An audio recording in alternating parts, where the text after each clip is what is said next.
This is Curtis Yarvin. He is the philosopher of Elon Musk, Peter Thiel. He's racist, misogynist, monarchist.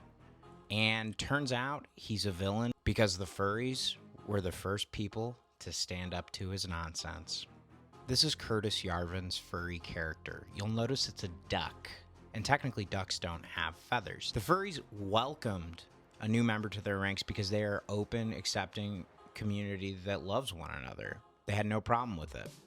But Yarvin had a problem with it because Yarvin, being the know-it-all, mansplaining nerd that he is, couldn't accept the fact that his character wasn't a mammal and therefore didn't have any fur.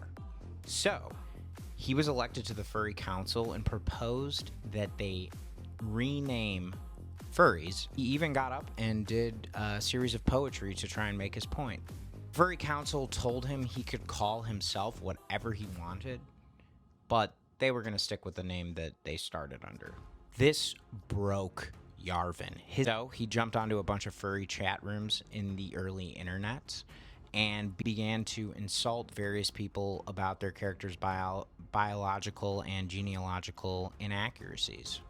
That is when the furries launched Operation Duck Hunt. Everybody at the National Furry Convention dressed up as Curtis Yarvin's character and just proceeded to have a really good time. They were all having fun, taking pictures, doing little tea parties, things like that.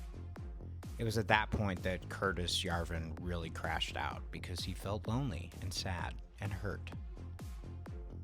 And that is when he adopted the moniker Mencius Moldbug, and the scope of his political tyranny broadened to the wider world. And he linked up with a young Peter Thiel, an equally tyrannical, equally frustrated dweeb who recently tried to throw a convention that would outlaw ice cream because Peter thought that too many people liked ice cream.